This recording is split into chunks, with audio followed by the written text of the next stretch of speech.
Hi, my name is Sydney Taylor, I'm Belvo. and our topic today is on misinformation. We hear the word misinformation, fake news all the time, especially with social media, the news, the newspaper.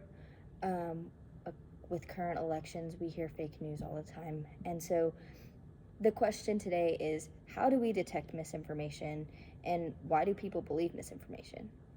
So, a couple key issues we found in our research is truth sensitivity and familiarity bias. It's called the illusory truth effect. People tend to accept information as true if they've heard it multiple times.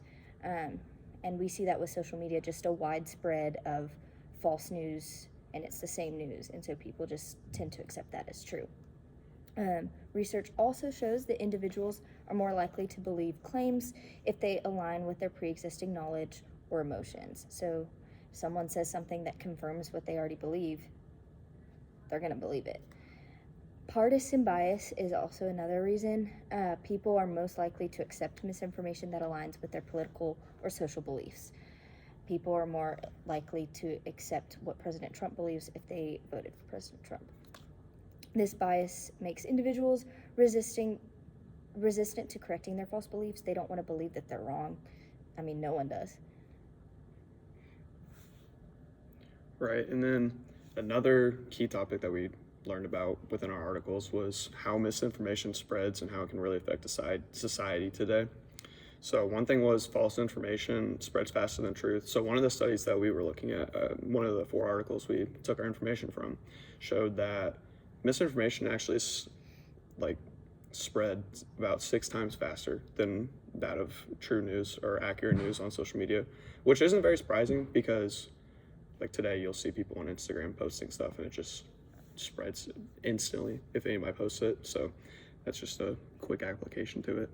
And then how social media bots amplify misinformation. So as we know, not everybody on social media is real, and there's a lot of people that are out there just trying to make like a second account, or there are actual robots that are just controlling accounts that are out there to spread misinformation or just manipulate you into thinking a different way, whether that be from a political side or even like sports pages have this everywhere. And then another thing is how the trust in the media has just declined terribly.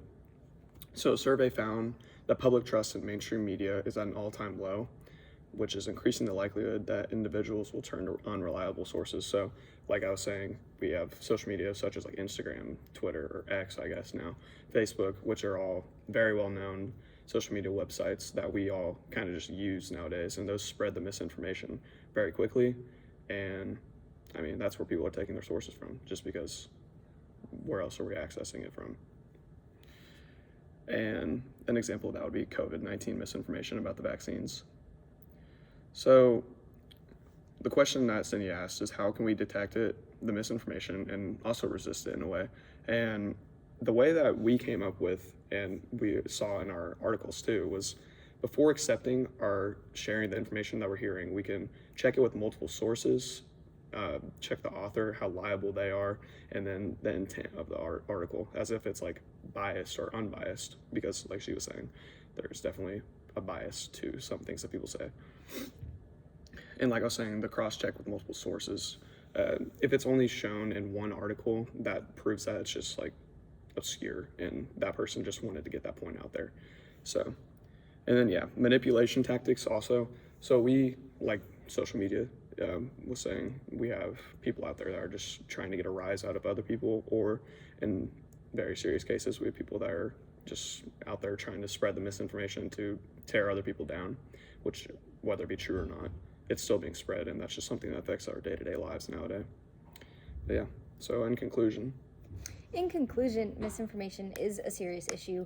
It spreads a lot of fear, it spreads a lot of worry, it spreads a lot of doubt and mistrust in our government, and a bunch of different social constructs that we have in society. And so if you can slow down, if you can cross-check, if you can verify, I think you can save yourself from the worry of misinformation.